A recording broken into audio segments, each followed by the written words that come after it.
Hey, welcome everyone. Uncovering growth in life's unscripted moments means learning to find strength, resilience, and personal development in situations where there is no clear plan or structure.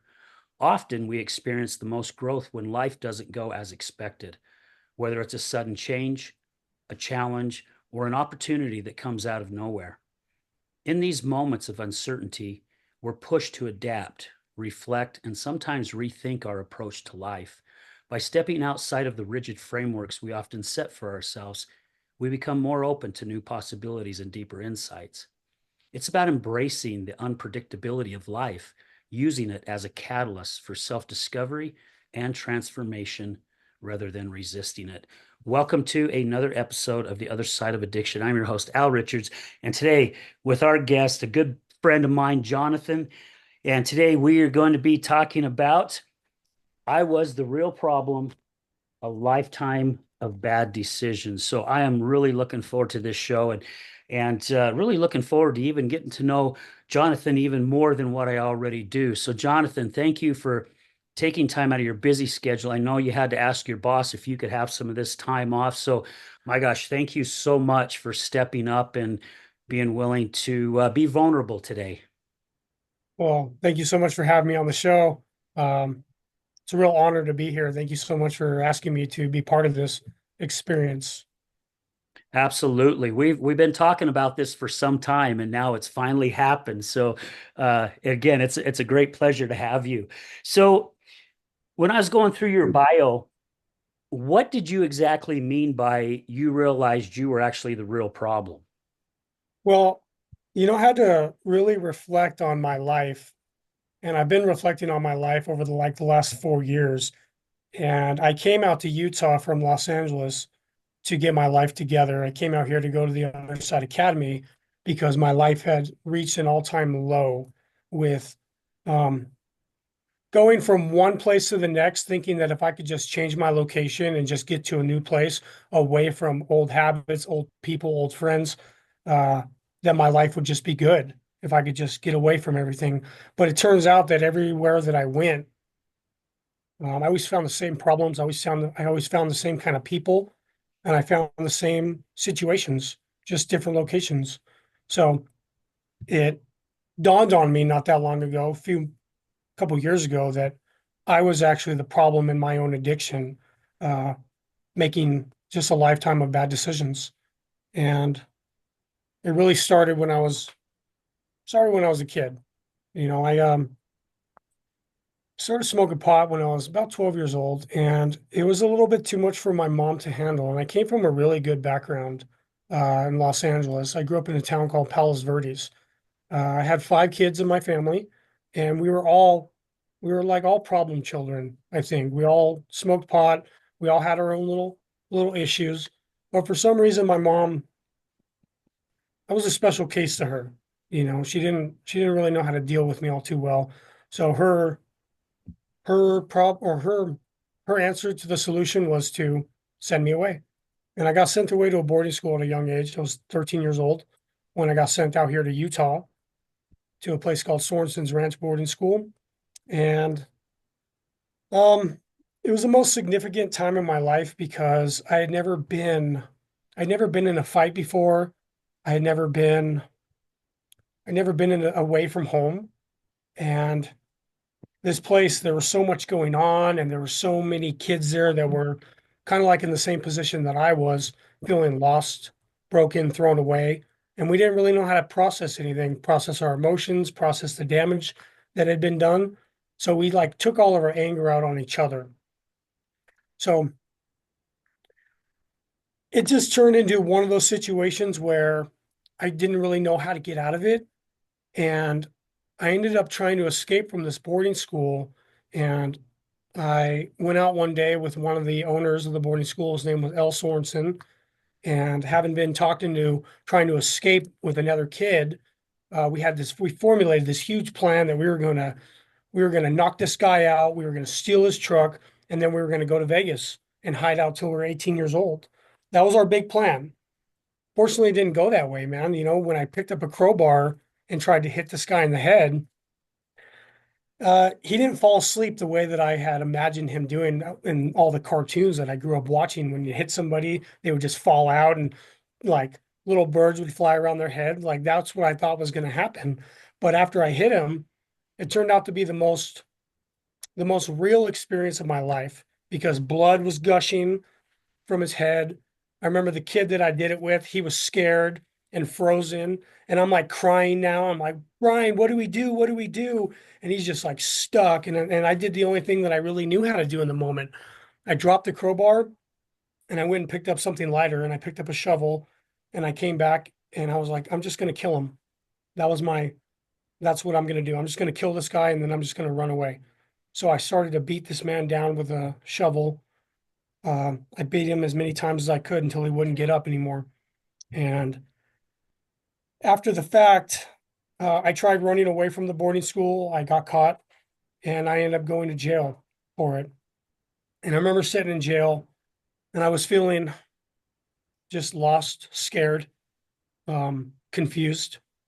I never imagined myself doing anything like that in my life. But 3 days into me being in juvenile hall, my door had opened up and it was the guy that I nearly killed. He came to visit me. And after I saw what I had done to his face and his head, I just broke down instantly and I started to cry. And he sat down on my bed. He sat down on my bed with me and he had a Bible and he started talking to me about God, love, and forgiveness. And he started reading scripture to me from the Mormon Bible. And I'd never known about Mormonism before. It's not a thing where I come from. And I never really knew love the way that this guy was showing me love.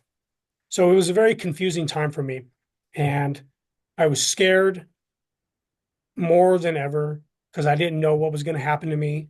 My parents had given me away and sent me away. So I felt like I just felt abandoned. But eventually I got reprimanded back to the care of the boarding school where I was waiting to go to trial for attempted murder. And just more bad things happened to me at the boarding school. And eventually my parents came and got me. So my dad was very powerful at the time. My stepfather was very powerful, had a lot of political connections back in Los Angeles. So he was able to pull me back out of the boarding school, have everything transferred. And eventually, after coming home, uh, things were pretty much swept under the rug. Case was sealed and things were just dropped, you know. But when I got home from boarding school, that's when like life really started to unfold for me in a way that I didn't quite know how to deal with. And My parents weren't talking to me about what happened. Nobody ever like sat down with me and was like, "Hey, Jonathan, why did you kill this guy? Or why did you try to kill this guy? Why did you hit him? Like, what was going on with you?" Like, there was never any conversations and there was never any um, connection. My parents just kind of swept it under the rug and pretended like nothing ever happened. And that's when I realized, like, oh my God, I could like get away with whatever I wanted. I started to feel like really powerful, because I started to get in more trouble. I started to get in more fights when I got back to school.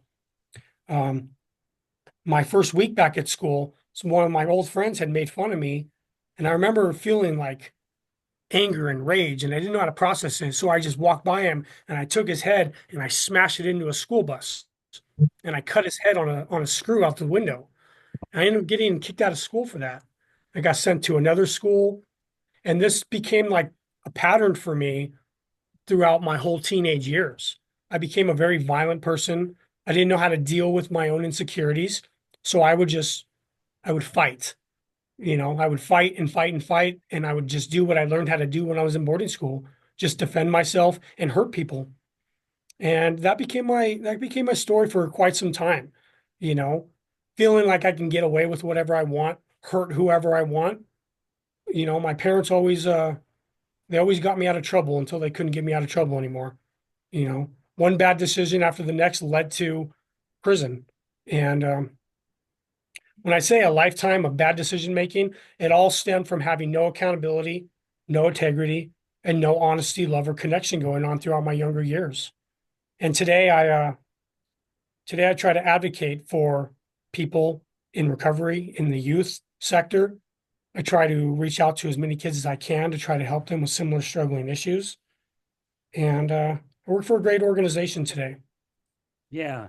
So when your stepfather came and got you and pulled you out, brought you back home, what age was you at that time? Was you still around 13, 14? I was 13. Still No, 13 at that yeah, I time. was 13 years old. I wasn't Okay. quite 14 yet. Um, yeah, 13. So I could not imagine because I'm going back in my life, right? We all have these stories of our lives and growing up in like a farm community, farmland community where I did, which it's not anymore, unfortunately, but I just couldn't imagine at age 13 even thinking of wanting to take somebody else's life, and having that anger and not really knowing what to do with it. I ended up going to therapy myself for 6 months in my mid 20s because I had a really bad anger issue. And that came to me as that's what I grew up around in my home, right? If something didn't go right or somebody said something to you, you lashed out, you got angry, you threw things, you kicked things. I just figured that's how you handle life when life doesn't go your way. And Yeah, it's so crazy now at the age that I'm at, and I go back and look and all the hundreds of people that I've interviewed, like yourself, where we do feel these emotions and we don't understand. I mean, you said it yourself, Jonathan. You wished, you wish that your parents would have just sat down and spoke to you about it, right? Like this is wrong, this isn't right, and what's going on, and tried to talk to you. And I'm not saying it's their fault, right? I'm not throwing the fault on there because a lot of us as parents, we don't know what to do because we have no clue. There was no handbook to teach us how to be amazing, amazing parents. So it just it's just crazy for me to kind of picture that because I got a 13-year-old granddaughter and I just can't imagine her thinking, you know what, I just want to harm this person and just be so scared you even want to do more damage. Uh, yeah, yeah, it just goes to show how all of us have a story that no one really knows about. And when we do get ourselves in trouble, unfortunately, with the way society is, that dang label sticks on us for a long period of time. yeah. I try not to judge. I try not to judge my mom or my father. And I say my father, but I really mean my stepfather. My Hmm. real dad wasn't really quite there, even though he tried throughout the years. But for a long time, I held on to a lot of resentment and anger towards my mother because I just love my mom. I was a mama's boy growing up. I wanted like all the attention. So when I got sent away, it was devastating for me. But what was even more devastating was when I came back, like just wanting her to like talk to me or just to feel accepted. It just wasn't there, you know. And it's what led me to seek out friends. I felt like I didn't have a family that I could connect with, and eventually that kind of like led me into finding finding really good friends that could have my back in situations, but I Yeah. just didn't quite know where to look for good friends. Having the anger and the hatred that I had and wanting to be accepted, I went from one group to the next to the next to the next until finally I found another group of people that were just like me, you know, skinheads. I made a lot of friends that were angry and hateful, just like I was. And like when I found them, I was like, God, I connect with these people. The level of anger and hate that I have with them, like this is my new family. Like this is Yeah. what I am. And God, that just leads into a whole new lifestyle of anger and hatred in its own right. Yeah, I definitely can imagine that. My good friend Joe, he he pretty much did the same thing when he got sentenced to prison. I mean, he's trying to find where he could get protection, right? And that's who he went in with was the skinheads. And I see who he is today and I see who you are today, Jonathan, and I just can't see that. Right? It's hard for me to picture one of my best friends and you as a good friend running around in that type of environment. because I can see the love and the care that you have for individuals today, and the love that you have for yourself today, the respect that you have for yourself today. It's hard for me to picture. And it wasn't an easy road getting to where I am today. It took me about 10 or 11 years to really formulate a new identity because I spent so many years coming in and out of jail and prison and associated with other other people on the streets that were connected to that kind of lifestyle that it just kind of like I built up this image of a person that I thought that I was, and I became a really good skinhead. Like I learned everything about the culture, the knowledge, the Nazi movement, George Lincoln Rockwell, the American Nazi Party. Like this all became stuff that was just so empowering to me, and I felt like I had reached a new level of superiority, and I would always I don't know. I felt like I always used that as a motivating factor for the things that were attached to my worth. So when I started to like see myself on a decline and I started to go through situations where my friends were displaying themselves in a true light, I started to see things for what they were, and to touch on a little bit more, I'll give you a perfect example. So I got shot in South Central Los Angeles back in 2018 or 19. I was running around, doing something. I can't remember exactly what. I think it was a drug deal, but I ended up getting shot in both my legs. And I went to the hospital and I remember calling my friends, asking for help, telling, and nobody came to visit me, you know. And even when I got out of the hospital and I was recuperating at home for a month, um, nobody visited me. Nobody called me. Nobody checked on me to say, make sure that I was okay. I felt so abandoned by everybody in my life. Like my relationship with my brother and my mom was completely gone. I had no friends that even showed any kind of interest in making sure that I was okay. And in those moments, I realized, what am I doing? Like, where's my allegiance to? Like, who are my real friends? I felt lost and broken.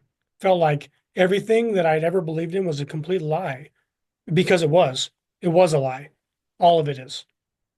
Started to see things for how they were. We're all sticking needles in our arm. We're all doing dope. We're all sleeping with each other's girlfriends and boyfriends. Like there is no honor or respect. None of us even care if any of us go back to prison or jail. We want each other to go back to prison. That's because that's where our life is. So a lot of this stuff really started to make sense for me about what I really struggle with in life. You know, these were the core issues that I had going on. And instead of dealing with my core issues and my thoughts, I would just turn to drugs and alcohol. So I didn't have to like feel the emotions behind all this stuff that was so devastating in my life. And that's where my addiction lies. I'm not recovering from drugs and alcohol today. I'm recovering from white supremacy. I'm recovering from hate. I'm recovering from a lifetime of bad decision making, bad thoughts. Like that's my real recovery. Yeah. Drugs and alcohol are just a byproduct of these things that I recover from, a way to cope with all that. Does that make sense? No, it makes a lot of sense, really, thank you, Jonathan, for opening up and being so vulnerable, because that really gives such an insight on the lifestyle that you was living, right? Because I think part of the stigma, and I've said this on many shows, I think some of the biggest issues with the stigma that society looks at when they see other individuals that don't quite fit into the community is that, you know, that's their choice. And yeah, you chose that direction. However, we don't understand, society doesn't understand what drove that person there. It's not like they just wake up one day, right? You didn't wake up one day and go, I'm going to be a skinhead, No, or I'm going to be a drug addict, or I'm going to stick needles in my arm.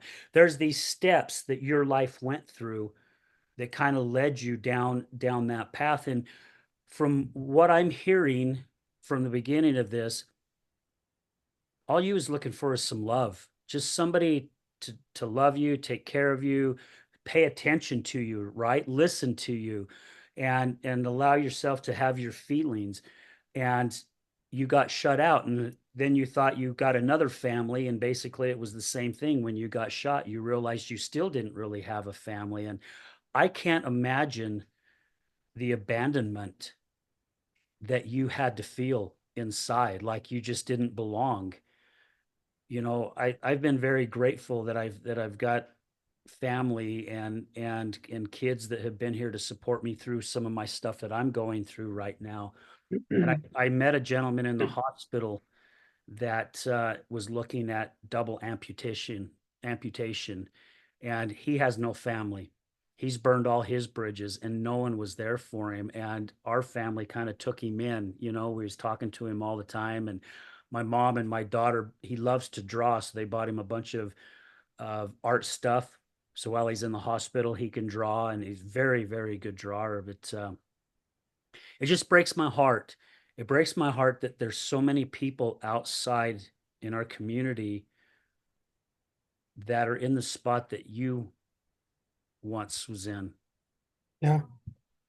Yeah, I've never really felt accepted anywhere that I've ever gone throughout my whole life. I think that's why I'm always been in this cycle of addiction because I've always been looking for something to feel accepted by or to feel part of. Uh-oh, you froze up, Jonathan.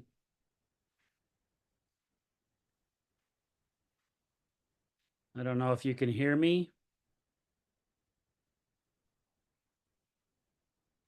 I've got good connection over here on my end. Work for an organization today. It's called USARA, Utah Recovers, and I have a lot of great relationships here too. And there's a lot of people that we serve that I try to put on the path to go to the other side academy, but some people just aren't ready for that level of accountability and integrity, honesty, truth, love, and connection. I think it terrifies a lot of people, really.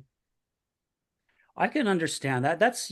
I've never heard that before, but I would have to agree with you that it would be terrifying because it's something you've never had in your life, right? And it's the scary part, right? Where is it that you go from there? It's the scary part of the unknown, and also pulling out the slivers that have been buried in you for many, many years. Because it's hard for anybody to be vulnerable and open up and going, okay, I messed up my life. This is what I did, right? Because again, it's that judgment, that shame, that guilt that we feel inside, and we don't want to feel it. We're already feeling it. Why do we want to feel more of it? That's one of the reasons too, or some of the reasons why we went in the direction that we went. And now here we got people telling us this is what we got to do, and we've got to let it out. And it's like, let it out, man. I don't want to let it out because this has been my life. I can imagine how scary that would be. Yeah, I think we get so comfortable and wrapped up in that lifestyle of being homeless and uh being scared, not having love or connection. I think we get so used to that that we just after a while we stop believing that it exists. Yeah.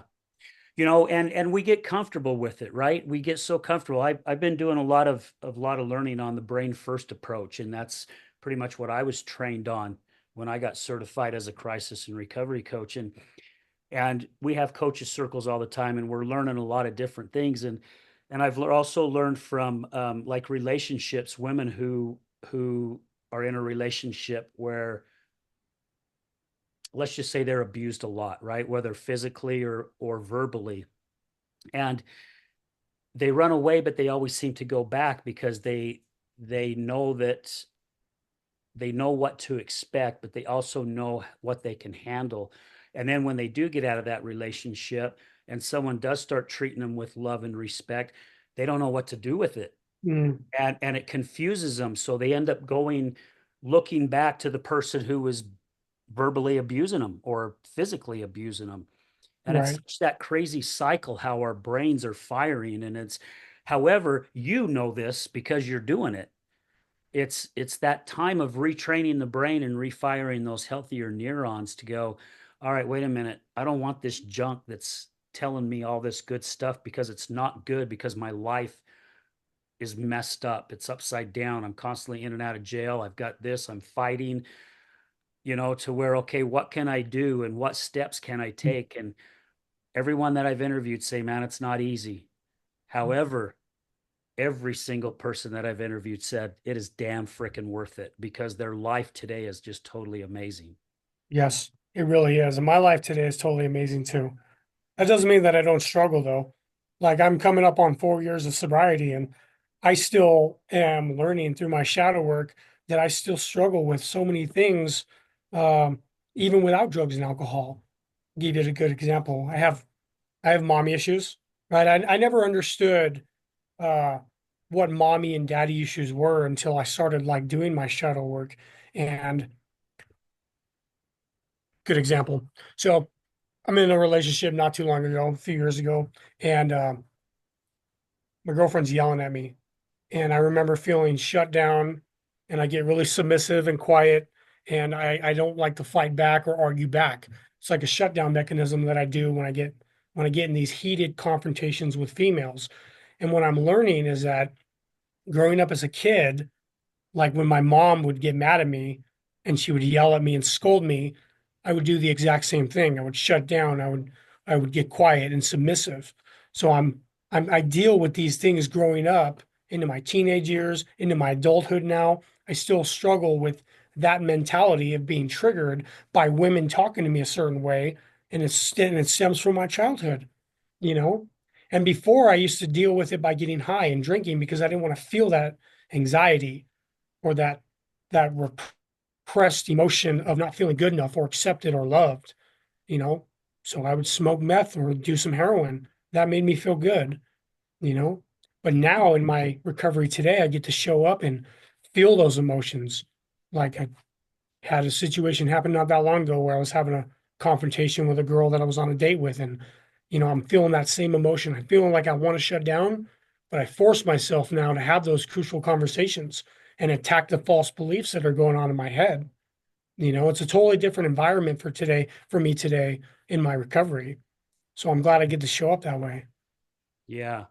And that goes to show your growth, right? I mean, my version is there is no finish line when it comes to bettering ourselves. There's always going to be something that we're going to find out about ourselves in our path of life that we're going to go, wait a minute, that light bulb's going to come on. It's like, I could have handled this totally different, and I'll open up as well too. I've had that same issue where in past relationships for me, if there's something that gets a little heated, I don't really want to fight. I don't want to yell. I don't want to scream. I have fallen back into that at times. However, I do my best to stay away from it because I don't have time for it anymore. Being in my 60s, that stuff, I just don't have time for it anymore. And I don't want to feel the way that I feel. So I've done the same thing that you've done, Jonathan. I shut completely down. I just get quiet. And I have been working on that same stuff now. When situations pop up, I really like to have that conversation. However, what I've been finding since I'm going that direction, it's hard to find that other person who wants to have that conversation as well because they have their past. I don't want to say issues. I just want to say they have their past that's causing them to react whatever way that they react. And it's hard to find that other individual who really does want to sit down and discuss things like grown-ups, right? I mean, we're all adults. We should be able to sit down and work things out in one way or another. Instead, we're so busy throwing daggers at one another, nothing gets resolved. It just creates more dagger throwing. Yeah, you would think adults would know how to communicate effectively, but I find even in recovery or even in the grown up world, there are a lot of like emotionally unbalanced individuals that aren't very efficacious at having crucial conversations. Yeah. Yeah. Well, and I don't know. What do you think causes that? I think our ego pops in. That's one, right? Also, we don't want to be wrong. And we don't want to really share what our feelings are.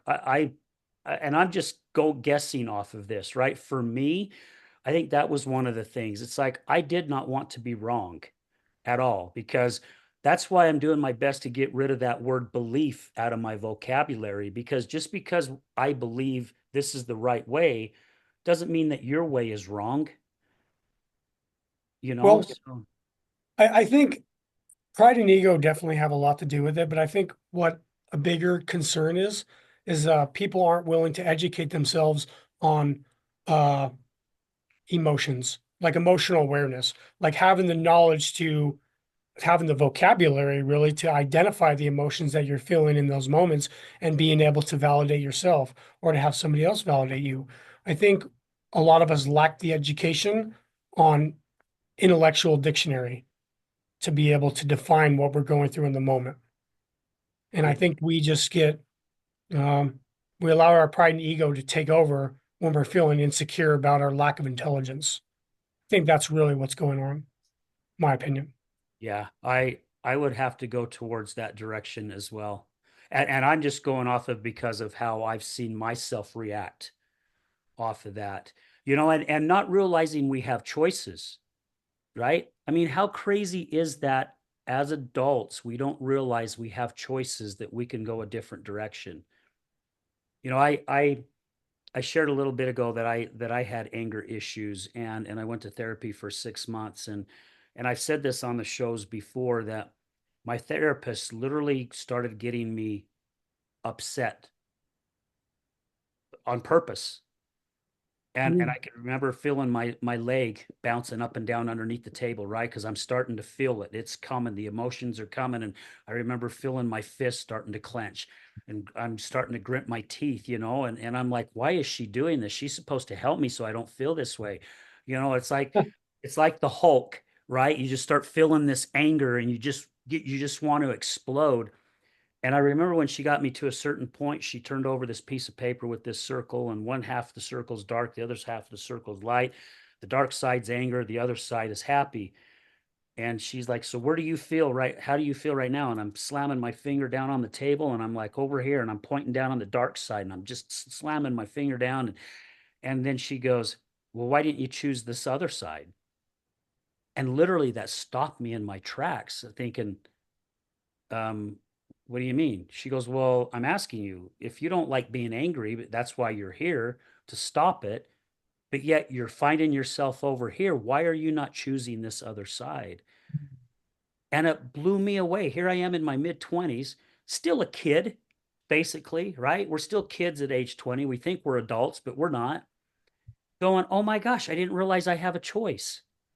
I had no clue. And I have used this tool now to help me. Like a lot of people in recovery have their tools to where when I start seeing those blinders coming in and start closing in where my peripheral vision is disappearing, I know exactly what I need to do to open my vision back up and get myself out of that situation.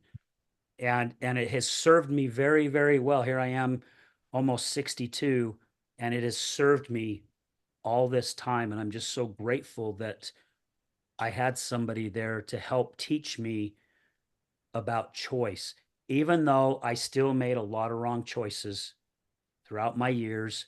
But again, that's part of our growth and part of our learning. So it was a therapist that taught you this new method on how to reformat the way you look at situations. Yeah, for me and my anger. However, see, Okay. I only looked at it in my anger part. I didn't realize I still had those same choices with other things in life, right? So it's like me having my 8-year weekend cocaine and alcohol addiction. I still had choices, but I still wasn't using those choices that I was taught in my mid 20s for that.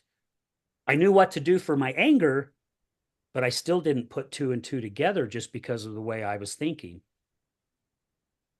My guy was Joseph Grenny. You're familiar with Joseph Grenny, the The name founder sounds of familiar. the Other Side Academy. He, Okay. Okay. co-authored, a series of books, Crucial Conversations, ran a company called Vital Smarts, and now he does the Other Side Academy. But he runs a class called Connections. It's actually called Truth Class now. But he taught me that exact same thing that your therapist taught you, how to reformat the way that we look at certain situations, how to identify these things called distorted thoughts, you know, looking at things through like lenses of exaggeration, personalizing, self abuse, codependency, judgment, perfectionism, having either or thinking, maybe some entitlement thinking, victim thinking, rationalizing, blaming, or comparison. Like all these different ways that we view situations can lead to these like emotions that we feel, you know? So it was a profound experience going through that place. I've learned a lot of things there that are very useful tools for how I go into relationships now. Yeah. Yeah. The Other Side Academy is seriously, I think, one of the best recovery centers in the whole Salt Lake Valley. That, and of course, Red Barn slash now they're moving to a different place. However, I believe they're still following that same type of concept that you guys follow, right? It's that Best therapeutic concept there is. therapeutic community, right? Yeah. And I know it's tough for a lot of people because of the work that it takes and what they pull out of you, what they help you pull out of you. It's almost like I don't know if this is the right way of putting it because an exorcism seems so I don't know, so evil. However, the way that place is organized and the way they work it, it's just they pull all that damage that's inside of you. That's a way of putting it. They get all that damage that's inside of you and they're able to get you really with your own self extract all that just one at a time. Yes. And it takes that time, right? That's why they moved it to a 2.5 year program because they still realized it still takes a little bit more time to get to the area that really where you have the aha moment and life just seems amazing again. Geez, I mean, we've spent like 20, 30, 40, in some cases 50 years, like continuously building these horrible habits that create us as bad people. It takes a little bit longer than 3 months, 6 months, a year, 2 years to break away from those same habits. You have to build a whole new set of good habits to help you in your future. And that's why most of the time the models, the 30, 60, 90-day models of recovery, they're not as effective as long-term therapeutic communities.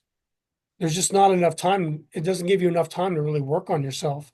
Places like the Other Side Academy, Red Barn, and Delancey Street, they give you an ample amount of time to really create new, lasting changes in your life if Yeah. you're willing to go through the change process. If you're willing to. Yeah. Exactly right.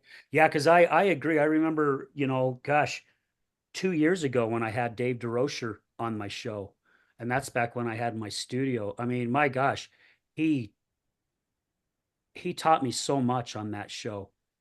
I mean, he really did, and I was starting to see that the 30, 60, and 90-day programs didn't work either because my wife, ex-wife, but wife at the time was going through those programs and she was going through them like crazy and had tools, but I still did not really see any kind of behavioral change coming out of it.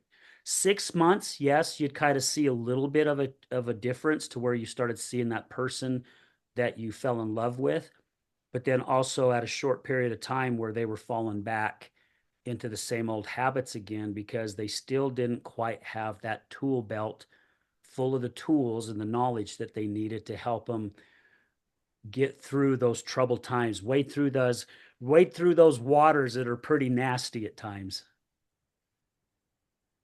It's true. Yeah. Yeah. And yeah, I I'm just going to say it on this show because this is what podcasts are for. I really don't feel like the majority of these recovery centers that are out there, I don't know. To me, I think it's just an ATM. That's all it is. I It don't is. think that they are there really individuals. And I've seen and met so many people from Tosa and Red Barn to see who they are as individuals today. I mean, if I was in battle, those would be the people I'd want to go to battle with me because I know they'd have my back and I know they have the integrity and the accountability to stand by you, right? And just damn good people. All the people that I've met in recovery community is just amazing individuals. And you mentioned you, Sarah, too. We're, the Other Side of Addiction podcast are huge supporters of you, Sarah, as well. Just Thank what a you. great organization to help people, you know, just help them map things out, right? Give them that hand. And it means a lot to a lot of individuals like yourself, right? To be able to have those type of tools. Yeah, I was very unaware of the tools that USARA had to offer. So I got in contact with USARA through the Other Side Academy, and I was very much in love with the idea of helping people the way that they were back then, that I wanted to just volunteer and just be more part of like this organization. And through my volunteering with Tiffany Nacarado, who was just the greatest person in the recovery community as far as my mind goes. Yeah. Like I see her as a person that I just want to be like and emulate someday. And even though I fall short, it's her level of compassion and humility and love for her fellow peer is just astonishing, you know. And just working with her and volunteering with her the way that I was, she motivated me to want to work here and just be a greater part of the community, you know. And I'm glad and I'm fortunate enough to have been brought on to this organization. Yeah. Yeah, I'll have to throw some kudos out to Tiffany as well. She's an amazing woman, amazing individual. Um, I've had her on the show a couple times. She's even come on as a guest co-host back when I had the studio, and I definitely remember the episode with her daughter when she came in the studio. My gosh, what an emotional show! Holy cow! All of us in the studio had tears going down our cheeks. You know, it was just so emotional to see the connection of her and her daughter come together again, and just seeing the truth come out, and so many amazing things. And now, Tiffany, yourself, Jonathan, so many others in the recovery community are now out there helping other individuals, lending a hand. And I say this a lot on the show, and it's something that I think highly on. And you know going back when Jesus was picking his disciples to help spread the word, right? I really do believe individuals like yourself and Tiffany and so many others. I mean, I could sit here and name names after names after names because of the individuals that I met. It's like they're now the disciples out there spreading the word in recovery, right? They're out there doing God's work, Jesus's work. And we need them, right? We need to have individuals like that to help others. And it's growing. It's just continue to grow. And I think there is a change that's starting to happen. It may be very, very small, but at least it's a change in the right direction. Seems like a pretty significant change because I come from Los Angeles and that's a pretty big that's a pretty big demographic of individuals, but the recovery community there is nothing like as strong as it is here in Salt Lake City. I just I'm just so impressed with the level of connection that we have out here with FTR, USARA, the Other Side Academy, Red Barn, all these great therapeutic organizations are just we're tight. We're tight and we have a lot going on in the community and Yeah. we're all together in it, working together as a team. Amen. My gosh, you've shared so much with us, Jonathan. Thank you again for opening up and being so vulnerable. And do you have any kind of anything that you haven't had the chance to share? Is there anything you'd like to share, or do you have any words of wisdom that you'd like to mention to our listeners? Words of wisdom. God, I don't know if I'm it's hard to find words of wisdom because it's I still struggle with the self-esteem thing. And I still feel like I'm in the trenches of my recovery trying to come out of it. And by no means do I have my stuff together. Every day is like an uphill battle for me. But the more I get involved in organizations and the more things that I do, I I just try to show up as my authentic self and I try to be as in touch with my emotions and expressive with what I'm feeling with people as much as possible. And I think that's like the key to my recovery today is being completely honest with people about how I feel, things that I've gone through, and to be completely truthful. I feel like the lies that I used to live about being a white supremacist, a hateful person, like the ideas I had about all these horrible things that I used to do and being proud of it. I don't think that I ever was proud of it, but I would like tell people that I was. And all these lies building on lies and building on lies about this person that I was pretending to be led me further down the rabbit hole of addiction. And today, the way out for me is to be honest and authentic about what I really went through, what I was really feeling. The more opportunities that I have to be truthful about my existence today is the way that I'm able to dig myself out of that rabbit hole. So, if I could just give any listeners any kind of advice, it's just be honest about who you are, be honest about what you went through, try to own the person that you were. Try to own all those bad things that you did. Don't cover them up or hide them. Talk about them. Yeah. Talk about the hurt and the anguish. That's the only way out is to let other people in, I believe. That's I, it. I, those were words of wisdom in my book. I mean, very, very well spoken because again, so many of us are holding too much in and we got to be able to let it out. So thank you for doing that. I really do appreciate it. Yeah. And thank you so much for having me on the show. I do appreciate the opportunity.